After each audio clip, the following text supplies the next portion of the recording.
Dr. Nitin Shukla is MBBS, MD Psychiatry, DNB in Psychiatry, uh, and a faculty of psychotherapy. He was one of the youngest psychiatrists to hold the MD, DNB degrees and to hold the membership of National Academy of Medical Sciences in India. He is also a fellow of Royal Australian and New Zealand College of Psychiatrists, a board certified faculty of psychotherapy. He also happens to be the director of uh, California Hypnosis Institute USA, and a Victorian Psychotherapy Organization, Australia. And we are very, very thankful for you, sir. Uh, he'll present his talks on neurological and psychological basis of regression. Welcome, sir. Welcome. Welcome, Nitin.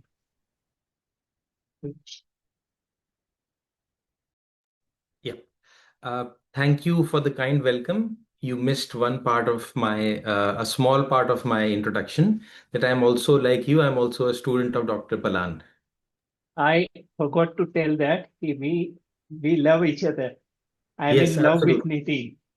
Nitin since Absolutely. I have seen him. First sight love. Thank you. Yes. Thank you. So, few things. More people that you can put yourself on video, it'll be good because you will probably gain more out of that interaction. And see, any good discussion begins with what we call a needs assessment, where I can understand from you what are some key questions in your mind, so that when I present, I'm able to address those things rather than just a general lecture.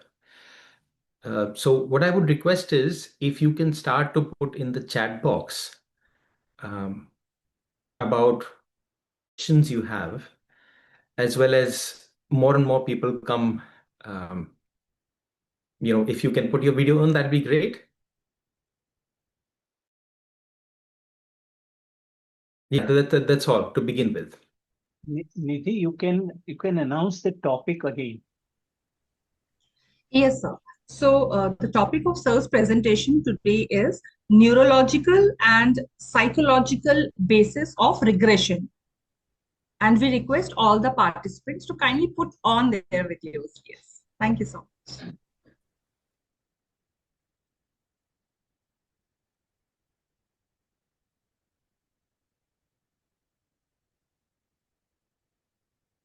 And yes, so I'll just look into the chat box and see what is coming up there.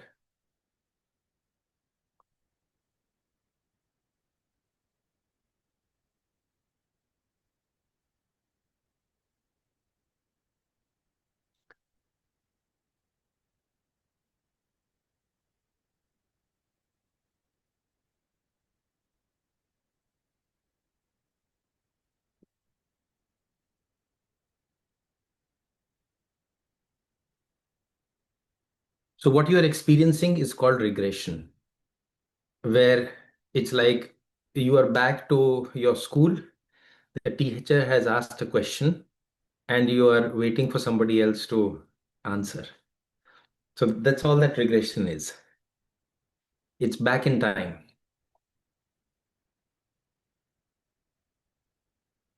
Okay, we'll wait for more people.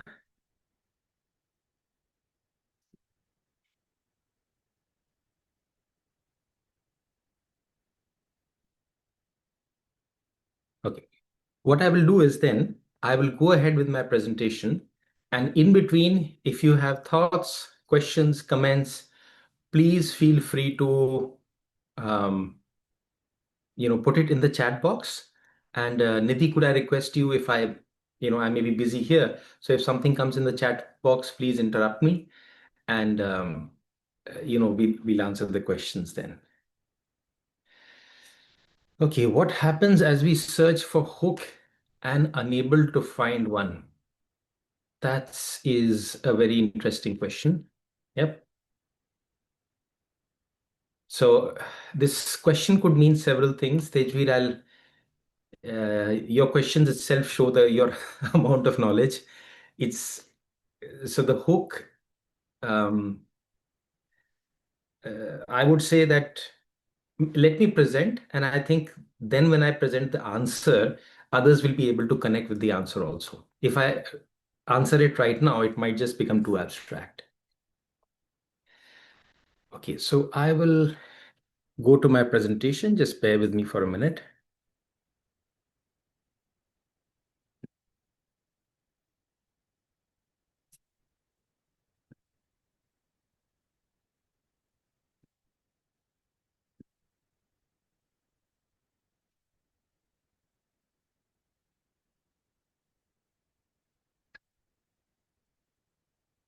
Okay, I'm going to share my screen.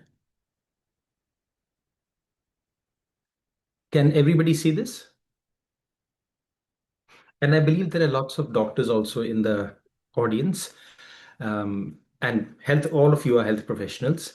So some of you might already know about these experiments. These are the kind of experiments which I don't think will find easily ethical clearance and things like that today. Not that they were unethical, but they were quite trailblazing, pioneering experiences and experiments done by you'll see who. So this compilation draws chiefly from the chapter Freud, Penfield, and Byrne in the book I'm Okay, You're Okay by Dr. Thomas Harris. And this compiles very nicely Dr. Penfield's experiments, who was a neuroscientist, a neurosurgeon who used to do a lot of operations on the nervous system, but specifically on the brain. And there are some thoughts which I have included in capitals. So what were these experiments? So what Penfield was doing was, Dr. Roger Penfield, was that he, let's say if I have epilepsy and I need an operation on the brain because it's become intractable. So a lot of surgeries were done in the past where you could cut apart a certain circuits or certain pathways, and that would provide relief. It would be the last resort of treatment. So the interesting thing is that the brain doesn't feel any pain. So if I open your brain and cut it, you don't feel any pain. So in these experiments, what is done is it's important that the person is awake. So they are done under local anesthesia, not under general anesthesia. So you can imagine my scalp is open. I'm lying on the operating tables, and let's say Dr. Palan is operating on me. Dr. Palan is talking to me. I'm replying to him. So in real time, what Dr. Palan would do is if he touches a small electrode to pass an electric current at a particular place, and I have a particular experience, I can share that with the doctor. So there's a conversation going on while you are physically actually stimulating the live brain. So those are the sort of experiments which were happening. So it was it was a time where we were not very aware of how information is stored in the brain or how clearly it is stored. So what Penfield found that the stimulating electrode could force recollections clearly derived from the patient's memory. Now look at that, force the recollection. So I am lying on the operation table. Dr. Palan, when he touches a particular point, it's not under my will, but just as the electric current passes, the memory emerges and I'm able to recall that memory. And Penfield reported that the psychical experience thus produced stops when the electrode is withdrawn and may repeat itself when the electrode is reapplied. You know the typical design of before and after. So if I can repeatedly produce a result, that will be considered something scientific. So Dr. Palan is touching the brain at a specific point, electric current passes, and I say I can remember something. He removes the electrode. Now I can't have recall of the memory. And then he again puts it back, and again I recall and talk to him about it.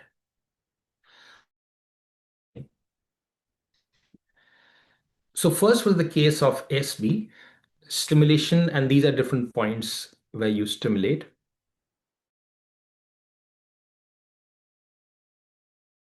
Right temporal lobe caused him to say, there was a piano there. and someone was playing.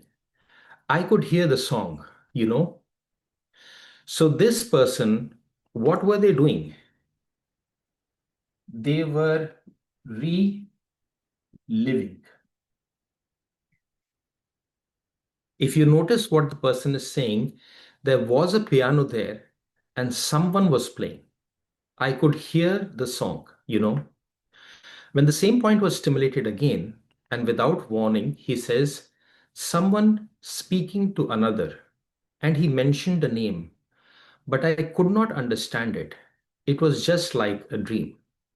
So there are faint recollections happening.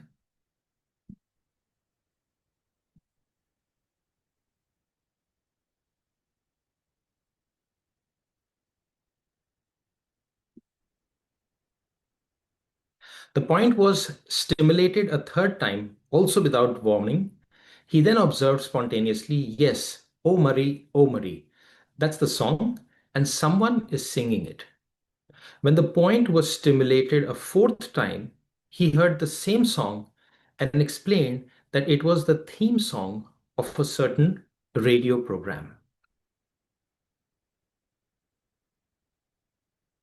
So first I will just highlight to you what's happening here. So what's happening is that the there is a particular point, you are stimulating it. So let's say you have stimulated this point on the temporal lobe. You pass the current, one pathway, the person begins to relive a particular experience. And they are having some recollections. So it could be this. It's usually a combination of feeling that you're there, that's reliving, and getting memories of it as a recollection. You can also call this remembering.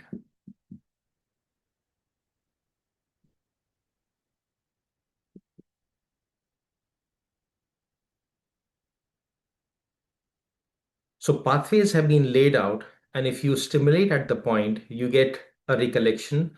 You stimulate again and again. It's like you go deeper, you go more and more into the memory, and you get more and more details out of it.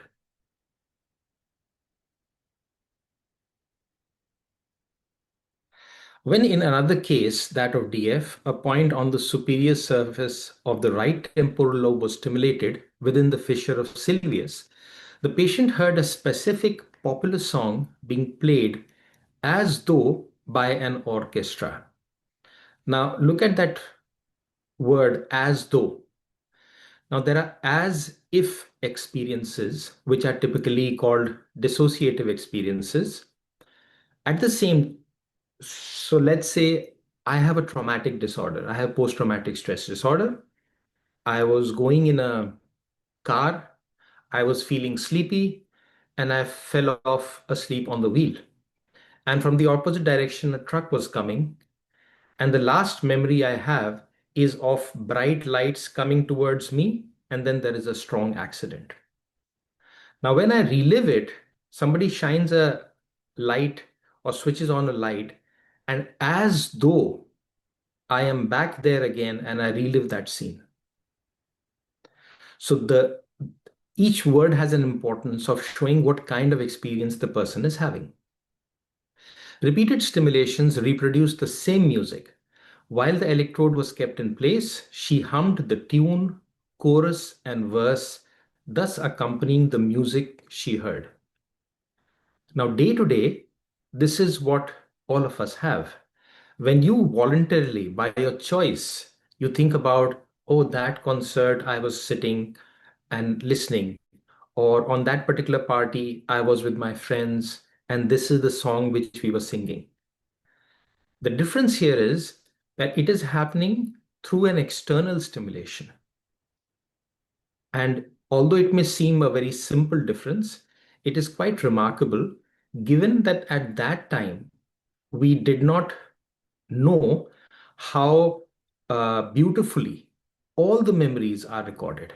Every single thing you have lived since the time you were born is stored in your memory, not just stored, like a just a poor quality recording, a complete 4 HDK quality recording.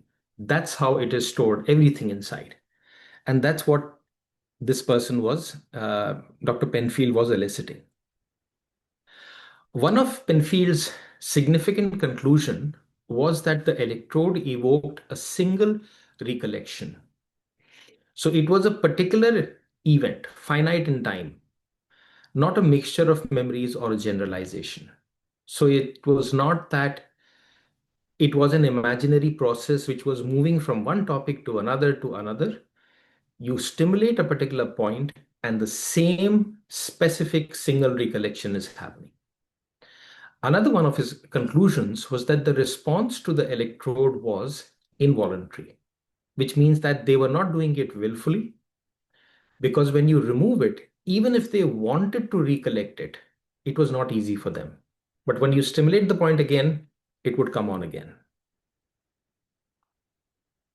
Perhaps the most significant discovery was that not only past events are recorded in detail, so it's not like a camera recording, but also the feeling.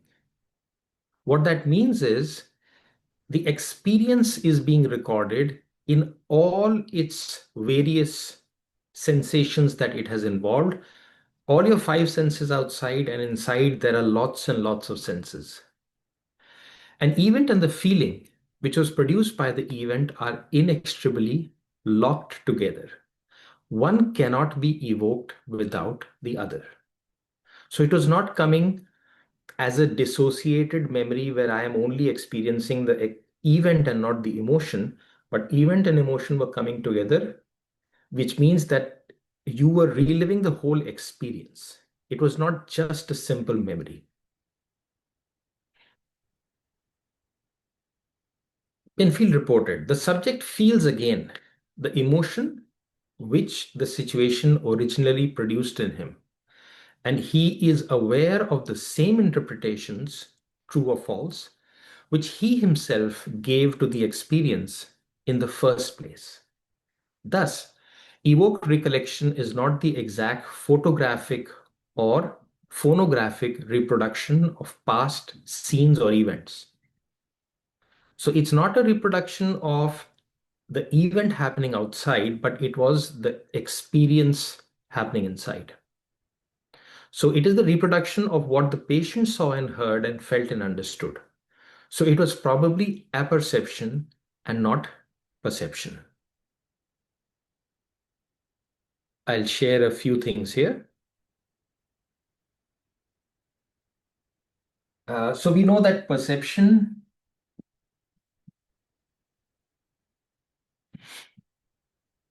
is what we see. Typically, this is a glass. You see 50% water is what you see. But apperception is how you see.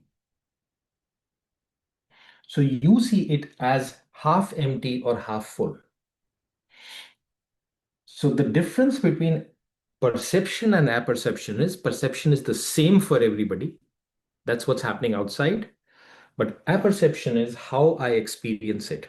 So what was stored in the brain were not events happening outside, which would be the same for everybody, but it was your own experience full of sensations, meanings, interpretations, everything. So that's a very important thing to note there.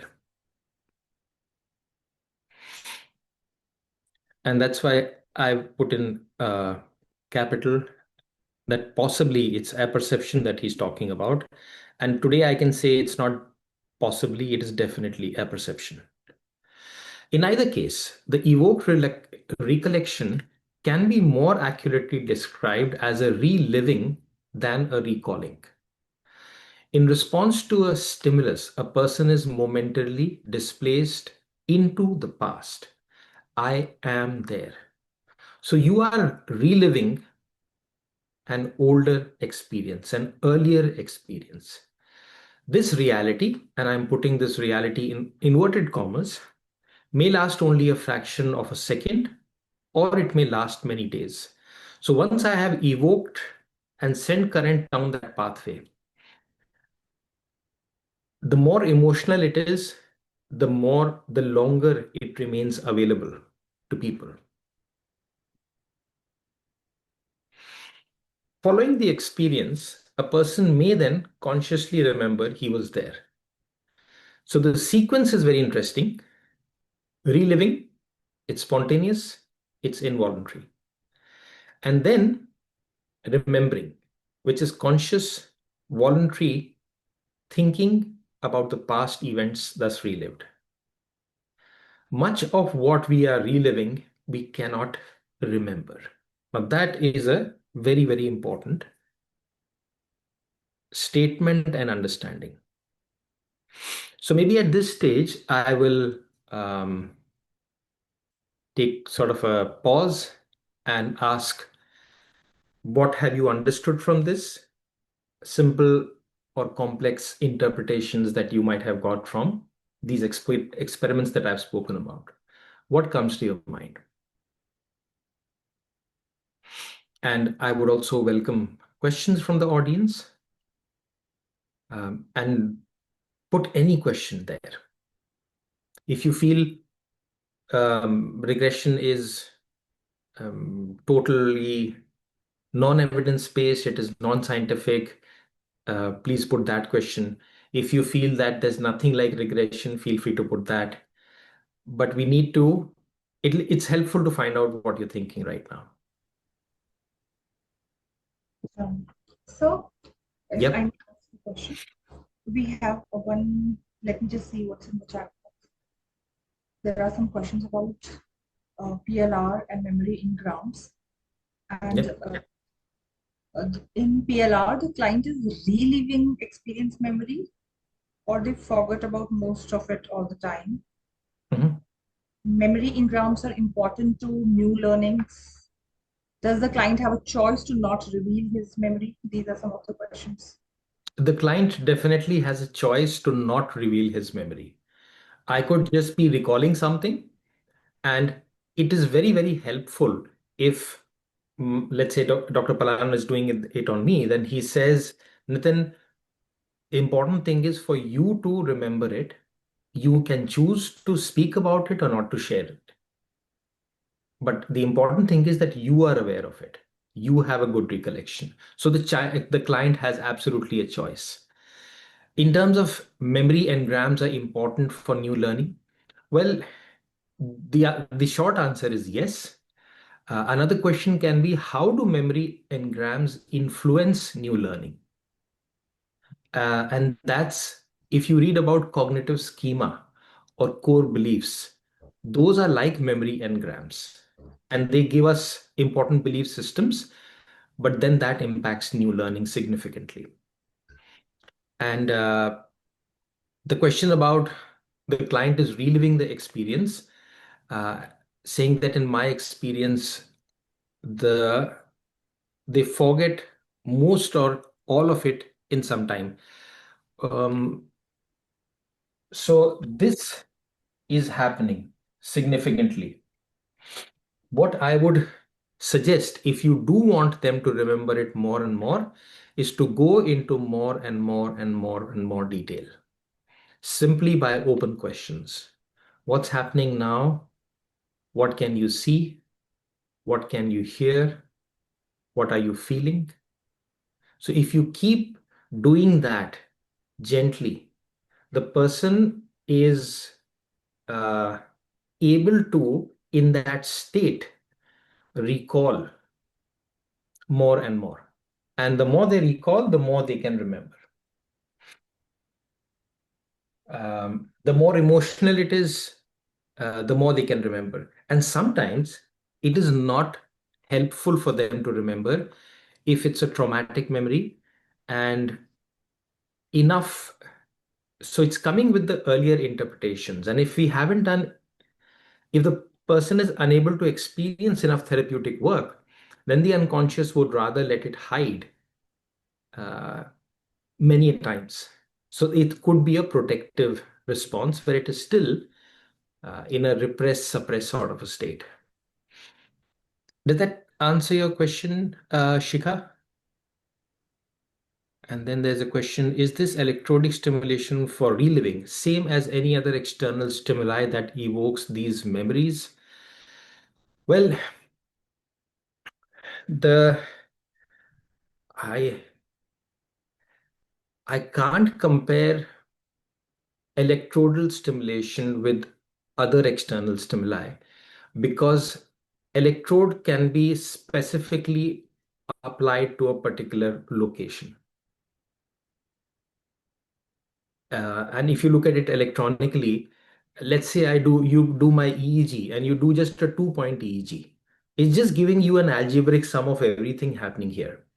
Then you do a 16-point EEG, you do a 32-point EEG. So you'll be able to localize things much better. The advantage with an electrode stimulation directly is you can choose the exact point. So that in that way it's different um, in terms of location. Then in therapy, we have to change the memory or apperception.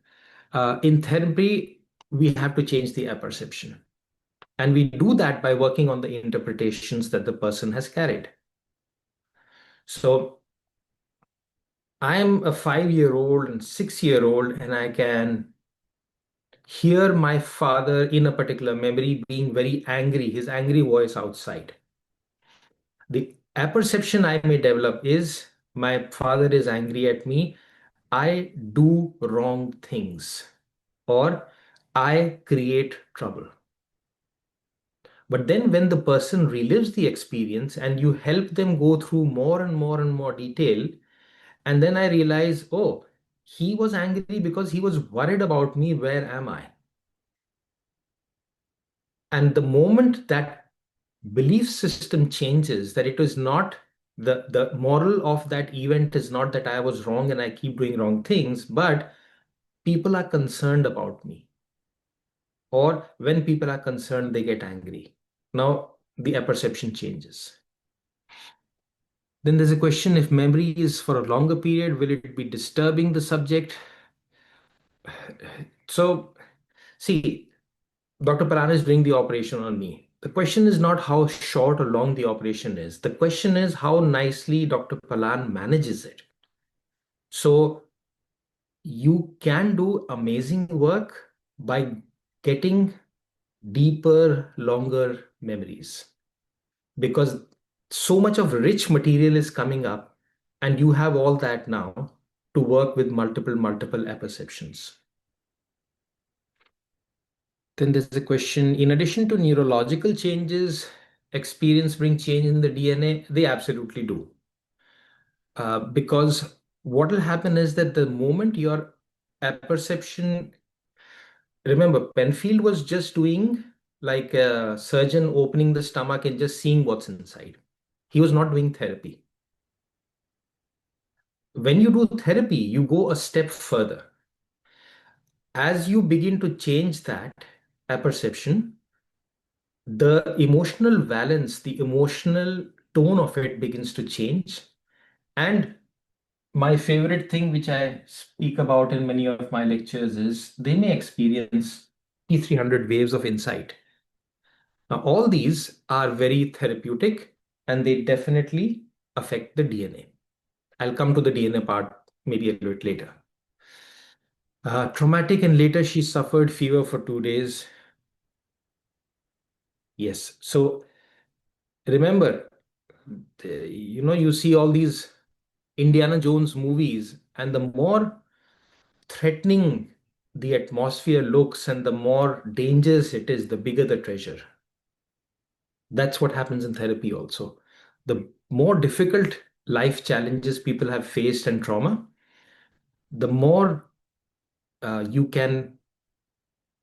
So look at it like that. The more negative emotional burden they were carrying, and then you have the chance to relieve more and more burden, and hence you get more improvement. Apperception, generalized and cognitive errors develop, or we can say wrong apperception. I won't use the word wrong. I would just use the word apperception. Is it half full? Is it half empty? This glass. Both apperceptions are right. So the therapist does not look at right interpretation or wrong interpretation. Bill Gates is famous for saying that the glass is 1/8 empty. When he was talking of computers, he said most of the people don't even know what computers are. So according to me, it's 1/8 empty. But to him, that's a very empowering way of looking at it. So it's not wrong or right. Which part of the brain is stimulated? So if I give a broad answer, the answer is very simple. It begins with the limbic system because you're mostly working with emotional things. So it's the limbic system, the amygdala, the hippocampus, and then we know that long-term memories are not there in the limbic system. They are mostly laid down in the lobes. So it begins from there, but then it starts to generalize to other areas of the brain. Vijay is saying, so what you are saying is memory of an event can't be changed. However, the perception attached to it can be changed. Absolutely. You can't change the memory.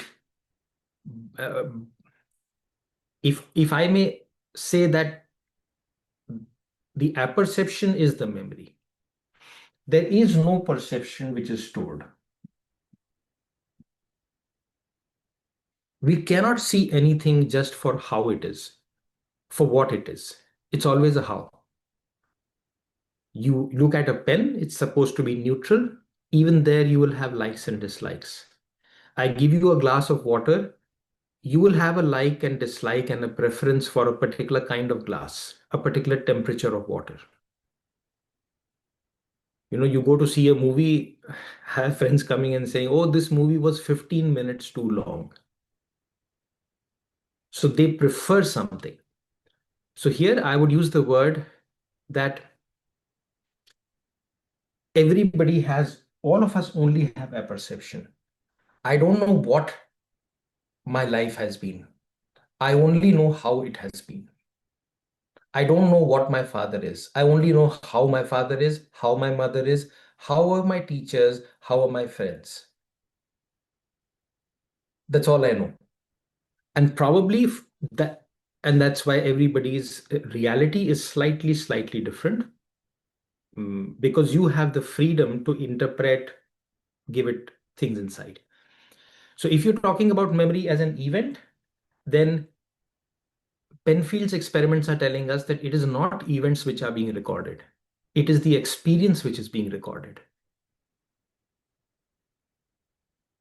Then apperception is basically an analysis with this critical mind, which is quite different from person to person. I completely agree. Apperception is quite different from person to person because it's their analysis. And then Nidhi said, childhood memories are stored in the brain, can be activated through electrodes. What about some past life memory recalls? Can they be stimulated through electrodes? Well, I hope and I wish they can be. Not because like when I talk about regression, I tell people that I'm not a salesman of regression or age regression or past life regression. So whether you believe in it or not I don't want you to believe in it. That's not my agenda. My agenda is you can gain so much from age regression itself. It has been going on for decades. Freud spoke about so much. Imagine you add to it past life therapy, whether it's your imagination, whether it's reality. The important thing is there's so much to learn from it. So, from that perspective, as a therapist, past life therapy is like not only I have one life, I have so many lives to learn from. So, from that perspective, I would say great because there's more opportunity for growth. Um, I hope that answers your question. And then apperception is just the client's own narrative. Absolutely. So that Dr. Rupa has written there. Then Dr. Meena has written, now we are saying that each and every cell of our body has memory. So in future, is it possible that we can research on that also? I theoretically, yes. Why not? Because what was it? The person who discovered, the pivot points and all, some famous Greek person who told that give me a long enough, what is that, pole and a strong enough point to pivot it, and I Liver can. and Pardon, who was that, Niti? strong enough liver. I think yes. Give me a strong enough liver and we Exactly. will stable. So in future, I hope, I wish that all these things become more and more possible. Then Rajiv has said, instead of craniotomy and electrodes, why can't we use RTMS? I again hope and wish that that happens. So these kind of things, if everybody knows, there is RTMS is repetitive transcranial magnetic stimulation. So there is RTMS, repetitive transcranial magnetic stimulation. There is D, which is deep transcranial medical magnetic stimulation. There is um, transcranial direct, no, TDS. There is transcranial direct stimulation. So there are a lot of electrical things which are coming up. I um, so I'll just tell you, Rajiv, my thought that you might have heard of um, gamma knife. Gamma knife is basically I have a helmet and it has multiple points where gamma rays are coming through, and they individually don't damage the brain tissue, but where all of them converge, they kill that tissue. And the beauty of a gamma ray techniques is a gamma knife is that you irregular tumors in the brain, you can very nicely work on them, which you can't do surgically. I hope in future things like RTMS or deep transcranial magnetic stimulation can have so many points that we can specifically target to stimulate certain areas. And when that happens, then I diagnosis is one thing which will certainly become better, and I really wish that therapeutic it also turns out to be therapeutic. Great. Thanks everybody for coming into the discussion. And now I'll just move ahead with the presentation. So the sequence in involuntary recollections is we are reliving and then we are able to remember it.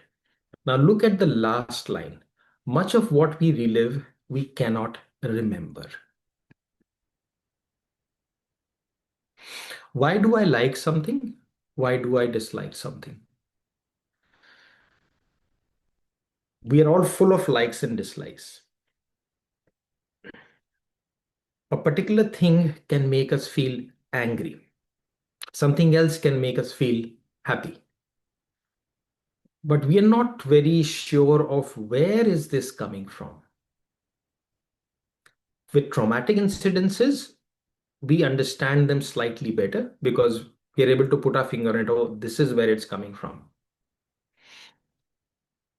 But for a lot of other things, so let's say in my relationship, something is hurting me. And I've had couple therapy people coming for things like, I can't get used to the loud voice of my husband. I come from a household where people used to talk gently. Husband says, I used to live in a joint family in a big open home. If you keep speaking low, nobody will even hear you. So I just developed that habit. Now the woman understands that, he understands that, but they are unable to change that. Now these are small things, but these are day to day which affect your life and how you interact, etc. Imagine that person could understand. So this person who's speaking loud is reliving their past. And if you look at what Freud used to say, the repetitive compulsion. We learn certain things, the neurological pathways are laid down. We just keep repeat, repeat, repeat, repeat, repeat. And hence, problems recur in relationships. With divorce, there has been studies which show that people in their third marriage with the same problems that were there in the first. So it's a repetitive compulsion going on. We're just repeating ourselves, our behaviors, our learned things. So that associates with this sentence, we are reliving things. We are reliving how we have lived in the past, but we don't remember where this is coming from.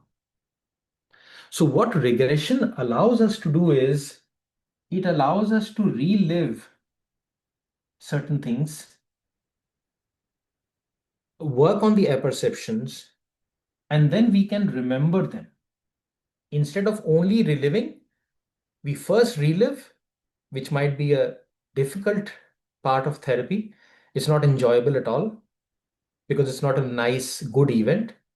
But as the person is able to then recall it, remember it, they are able to stop reliving it. But till they remember it, they don't even know what they don't know. When I don't know why I behave or how it started, I'm unable to stop that reliving. But once I can, then things begin to change. So that's the benefit of anything which leads to regression. And therapeutically, because if I'm reliving, the therapeutic part here can only be the venting. I was unable to cry when I was 10 years old and that happened. And now when Dr. Palan does the therapy on me, I'm able to cry, speak about it, etc. It sounds like a small thing, but most of our life, we have never been able to even speak about things. So that's the therapeutic here. But then it goes a step further. If I can remember it voluntarily, then I can work on it. And that's another level of therapeutic change through regression.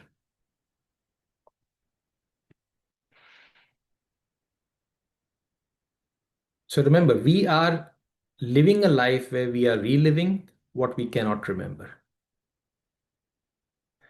Now, here are some therapeutic examples where the procedure led to therapeutic changes. A 40-year-old female patient reported she was walking down the street, and as she passed a music store, she heard a strain of music that produced an overwhelming melancholy, which means an overwhelming sadness. She felt herself in the grip of sadness that she could not understand. She was reliving something, but she could not remember where it was coming from, what it was, the intensity of which was almost unbearable. Nothing in her conscious thought could explain this.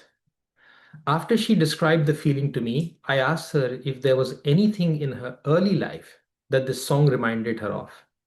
She said she could not make any connection between the song and her sadness. So, what's happening here? There is a tight separation between reliving and being able to remember it. So, this is a repressed memory. It's coming up. I'm reliving all the sadness, but I cannot remember where it is coming from. Later in the week, she phoned to tell me that as she continued to hum the song over and over, she suddenly had a flash of recollection in which she saw her mother sitting at the piano and heard her playing this song. And her mother had died when she was young.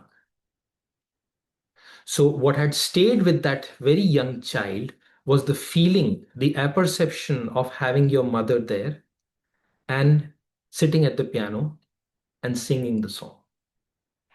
Now, look at how she continued to hum the song over and over and over. And as she did that repeatedly, she went deeper into that memory, and this flash of recollection would have been, if you measured it, the P300. The mother had died when the patient was 5 years old. At that time, the mother's death had produced a severe depression, which had persisted over an extended period of time, despite all the efforts of the family to help her transfer her affection to an aunt who had assumed the mother's role.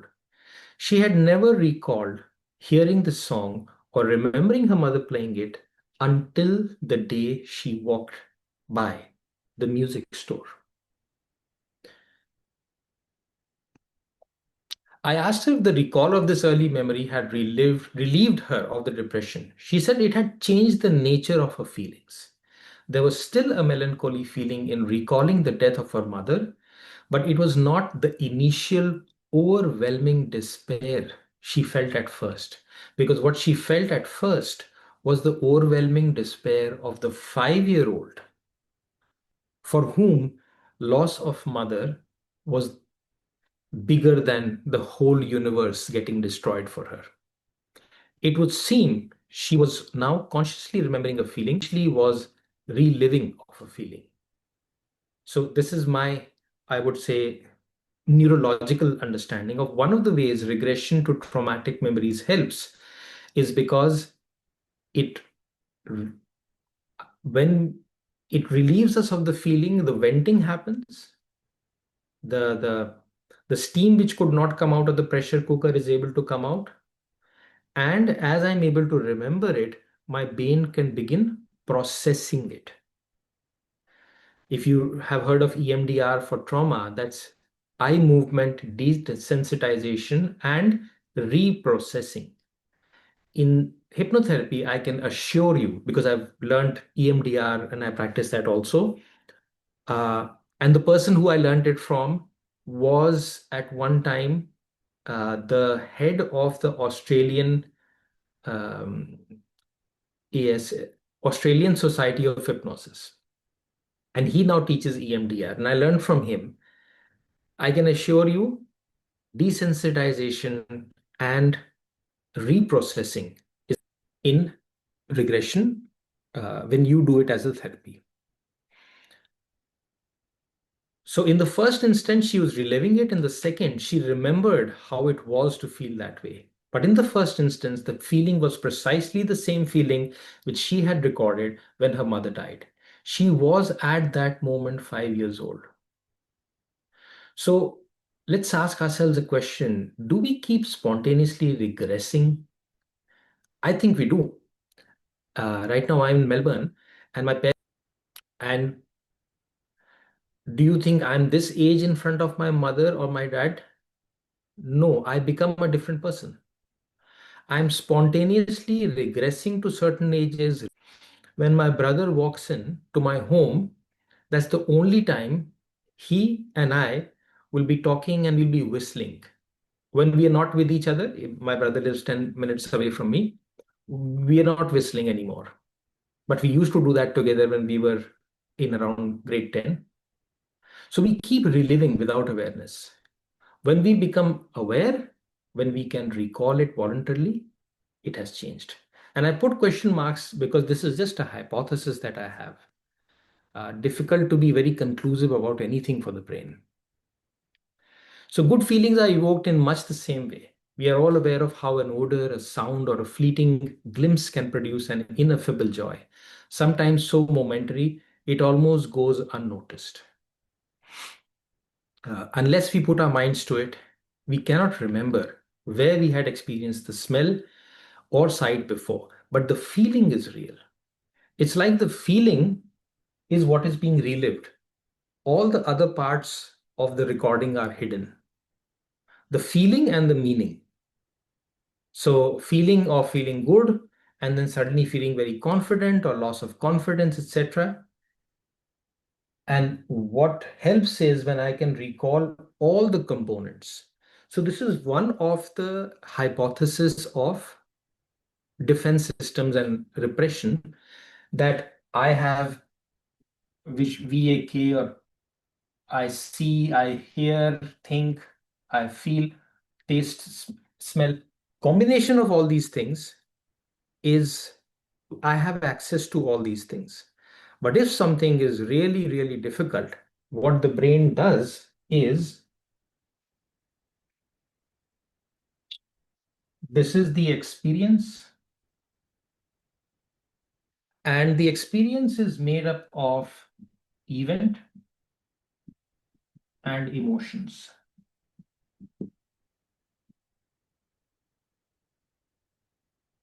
And if an event is very, very difficult, there were too many emotions associated with it, the mind can dissociate.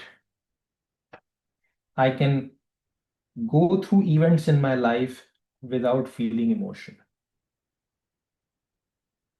But then this dissociation is like the fire keeps burning there, and this keeps being relived.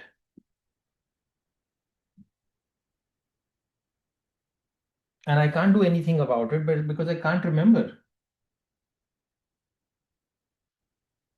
But when I can do both, means I have now access to the entire experience, all the parts of it, and then it starts to get reprocessed by itself. So that's what begins to happen. If you read Francis Shapiro's book on EMDR, you will many times recall this discussion that we're having today. Okay. Another patient reported this incident. He was walking along L Street somewhere. Upon smelling the odor of lime and sulfur, generally thought to be putrid, being used as a spray for trees, he was aware of a glorious, carefree feeling of joy.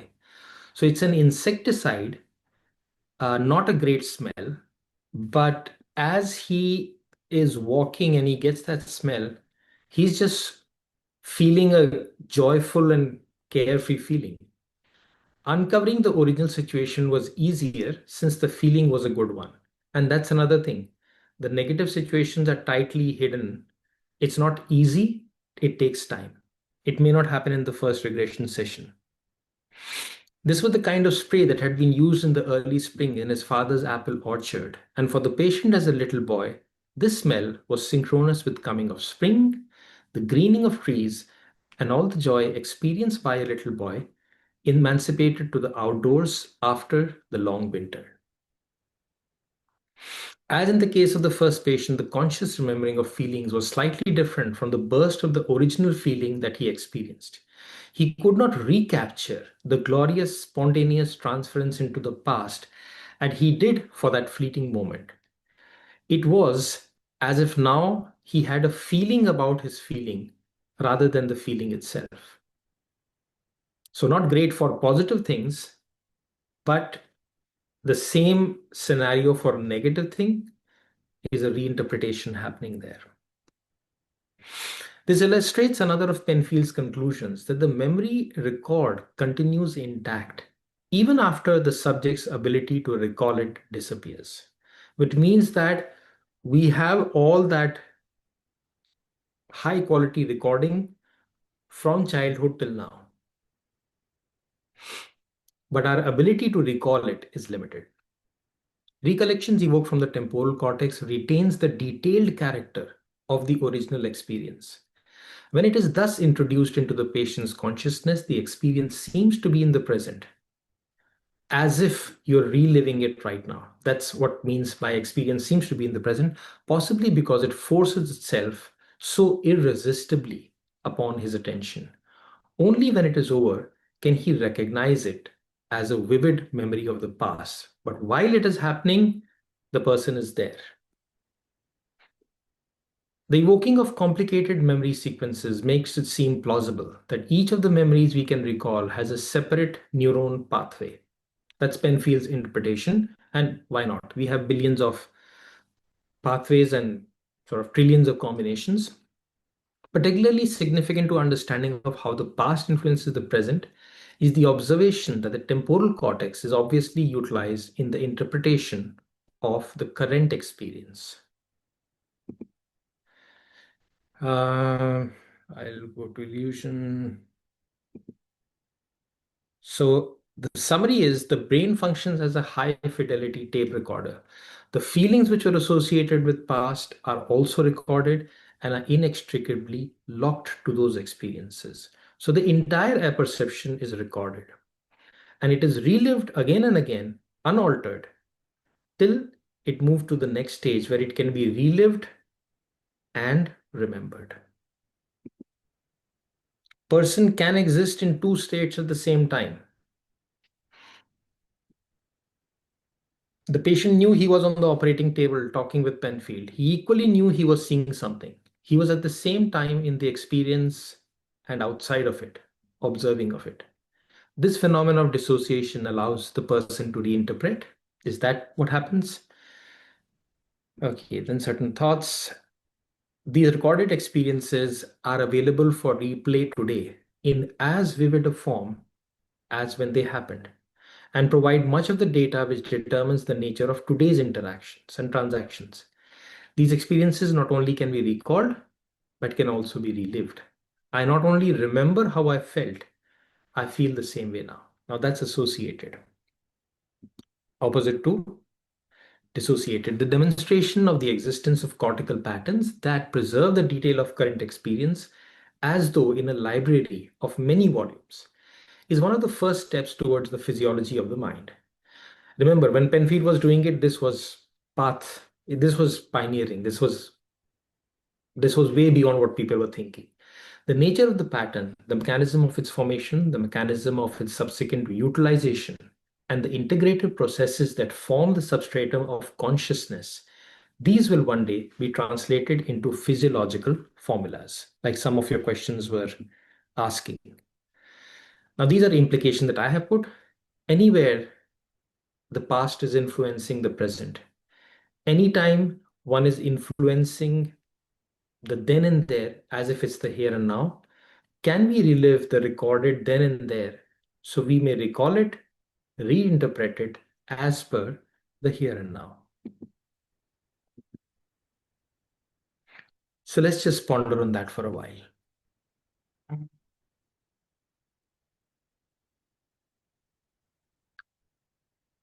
Okay, I think now I'll again, there are some more questions.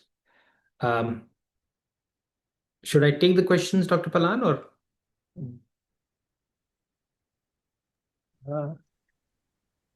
We can, as per your wish, but then I wanted to put one point. The reliving will involve the neurology, but Yep. at the same time, I think it will start influencing the hormones in the immune system and the digestion and all biological processes also. Absolutely. So in that schema, psychological schema, not only the brain, but the entire body is involved, I suppose. Yes. And the behavior at that time. Not only thought, feeling, and behavior, not only thought, feeling, and biology, behavior. So the entire complex, isn't it? Perhaps. Absolutely. Everything. Right. So wonderful. Please go ahead as per your wish. Okay. Francis Shapiro book on EMDR. Yep. Yes, so that's the EMDR book. Then Rajiv says, what I understand is through electrode stimulation, we'll be able to kindle the long-term memory and can be used without reason in forensic medicine. Like we have the human genome where we have been able to map all the genes and now we can work individually with different genes. So, Rajiv, what you're stating is something like that, something akin to that, where that we have been able to map the brain in terms of its location, different areas, different things. I mean, this would be the dream of neuropsychology, because neuropsychology was an attempt to localize different things. And it started with speech center and Wernicke's and Broca's, etc. And we thought initially that there'll be centers for everything. And I know that There have been times where scientists have looked at a center for love and a center for hate and a center for everything. And then they realize that more than the center, uh, I mean, it's not only the center, it's also the circuits. So it moved from specific locations to specific pathways.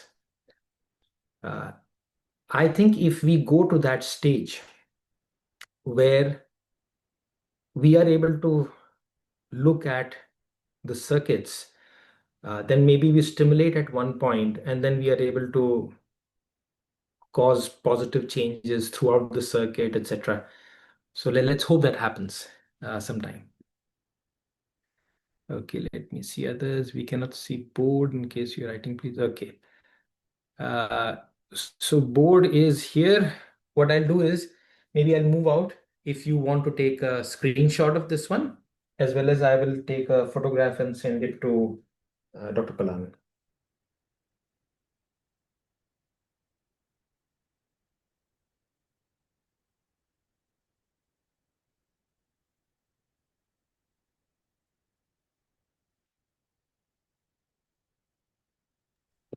Sir, may I ask a question? Yes, just a second. If you can relive, Dr. Chandranayan asked, if you can relive and change your perception, you get released. Yes. And sometimes the release starts even before, just by reliving, the release starts. It's like the steam gets released.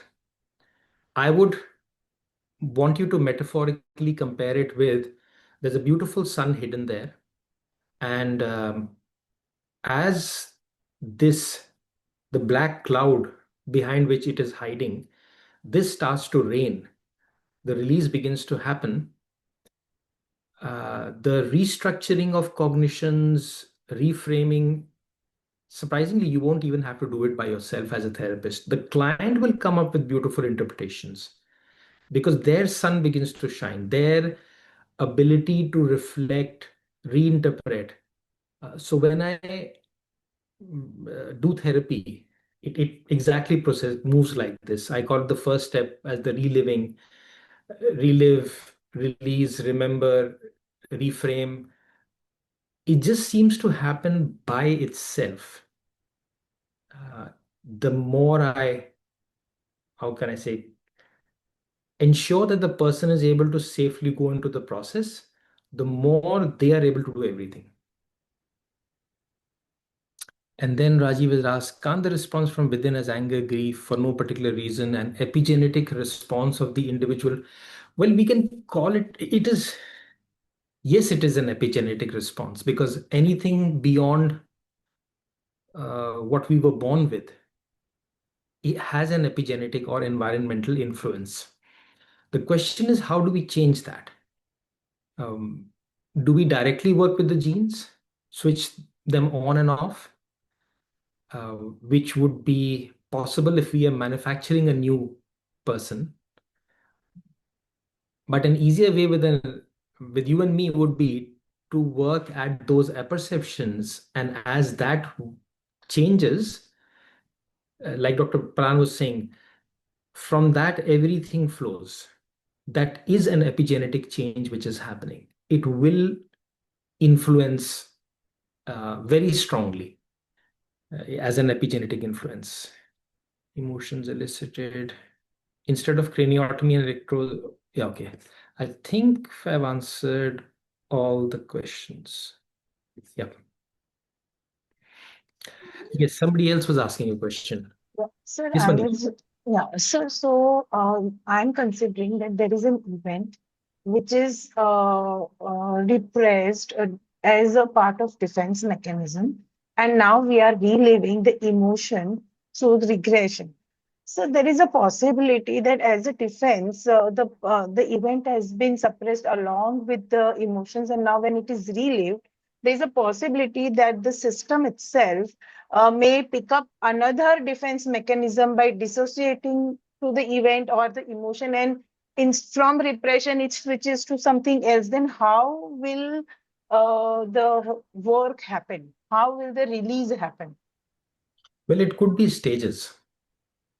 So you're absolutely right. Let's say they move from one defense system to another. What we are hoping for is that they have moved from a very rigid defense system like denial into, let's say, a higher defense system of rationalizing. It is not a psychotic defense, it's a neurotic one. Can we be free from our defenses? I'm not sure. But what we can hope is moving from psychotic, very rigid, to the neurotic rationalization, intellectualization, etc.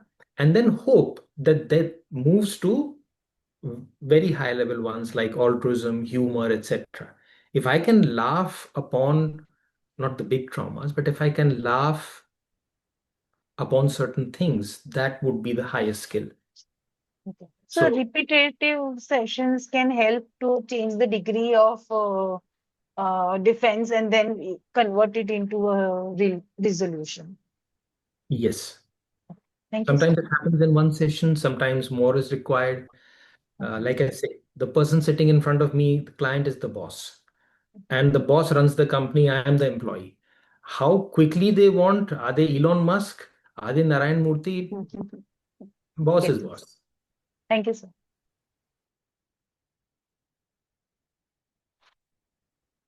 Okay, any other questions? I'm just looking at the time. Maybe I can go to a bit of yes, Dr. Palan. Okay. Um, I Let me see if I can look at some of the psychological ones.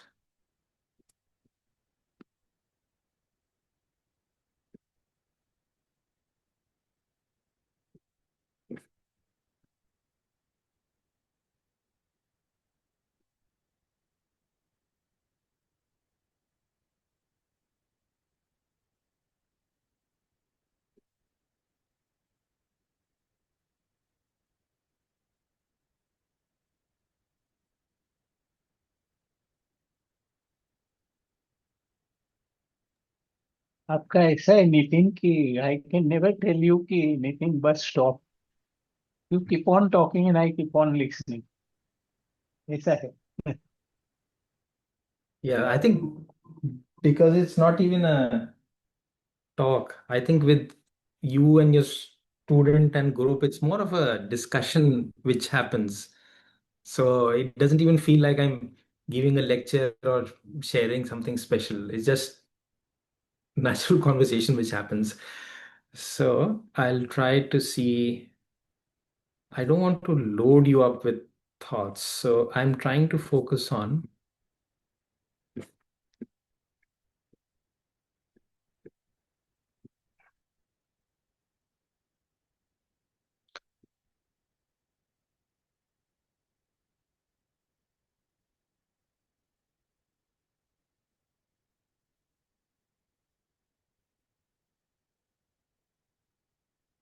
So I'll just share something. Uh, this is from this is some material I added to the regression related trainings that I do. Uh, this is the sequence of steps that I follow. Feel free to take a screenshot of this. I revisit, not I assist the person in revisiting. So we begin with the event and then we go into the experience. Experience is the emotion and the event and the interpretations that I carried. Then I recover the details, repressed memories, beliefs. How do I do that? By just going over it again and again. So if the person says, I can see myself um, talking to my dad, and I am just feeling very angry about something, that's the memory I have. Then I'll just keep asking gentle question. Where are you sitting? What does appears to be your age? How old does your father look? Where are you sitting? Is it morning, evening, afternoon? All those questions just to associate them more and more with the then and there. As you do this, then the person starts to get a little more details, and you'll get statements like, oh, oh, I just realized, oh, hadn't noticed earlier. And then they will keep adding details. Oh, I didn't realize, I didn't remember that he had actually suffered an ankle sprain at that time. And he was very angry about not taking care of himself. Now another factor has come in. Earlier it was all he's angry because of me. And then, oh, this, oh, that. And then this is happening, and then this is happening. So the story begins to become bigger and bigger, more details come. As they do, automatic release begins to happen. If a person talks about anger, I will gently ask them more questions. I want them to feel the anger as much as possible because I want them to, if I may use the metaphor, they've had one drink, I want them to have all the 10 drinks so that they can then vomit. So I'll make them experience, stay there gently, help them be there. And as they do, it all fills up and it starts to be vomited out as emotions. As that happens, the reframe begins to happen by itself. The black cloud begins to rain, the sun will begin to shine by itself. I don't have to invite the sun or do something about it. And I will gently help reinterpret also, looking at what's the gain in that pain, what's the learning in that pain that the person went through. This leads to deep relaxation. And then I might revisit the event so that the person can now experience it in newer ways. It's sort of a test that I'm doing here itself in the session. That when you are now revisiting the same event, is it playing exactly like that or is there a change? And once I'm sure that the person is okay enough to go. So Dr. Palan has done the operation on me and he knows that it's okay enough to go. You keep coming. I'll keep doing the dressing again. At that point, the session can be over. And then I will help them to rehearse it during the session, more with in a non-hypnotic state, as well as after the session designing, I would say, avenues for them, opportunities. I remember many years ago, I had come to Vadodara, and one of the students was, I think it was for a national conference which happened like 15 years ago or something, probably 2010 or 2009. Yeah, it was 9. Yes. So one of the many students asked me to do past life regression. So I did it on a girl who was a young psychologist or some allied health professional, and she was doing the course. So it was about social anxiety. And we worked at that. And then after that, we were supposed to go to a small party which was happening, light sort of a party. And there I deliberately invited her because people were just sort of dancing a little bit. I invited her for a dance. And that was in my mind, I was thinking, okay, what better opportunity for her to prove to herself that something has happened. And then she was able to get up, come there, be with everybody. So that's an example of rehearsing it after the session so that because ultimately the real test of the pudding is in the eating. It doesn't matter what I did in therapy or whether the person liked it or did not like it. Was effective. So to be able to test that, it just came to my mind. Yeah. So that's the process I use. I thought it'll be helpful to share it. And I keep it as simple, I would say, in terms of being able to teach it as possible. Yeah. That's the last thing I'll share.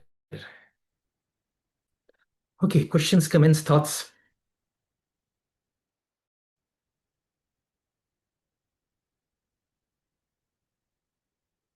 And feel free to put in the chat box. I'll have a look there. Yeah, witnessing itself is a powerful process, absolutely. And Vijay has written, so in every situation, remember to remember yourself. That's a beautiful one.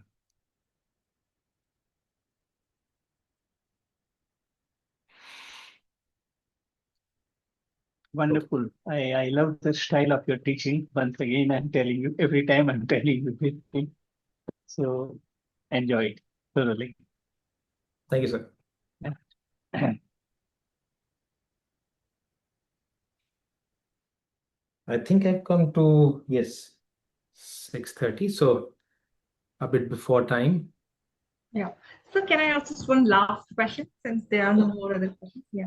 So while in the trance, when a client, I have observed it with one of your clients, when they are reliving or recalling a earlier memory in which supposedly the child version of them is feeling upset because the mother did not bring food on time or the mother did not come to pick whatever reason.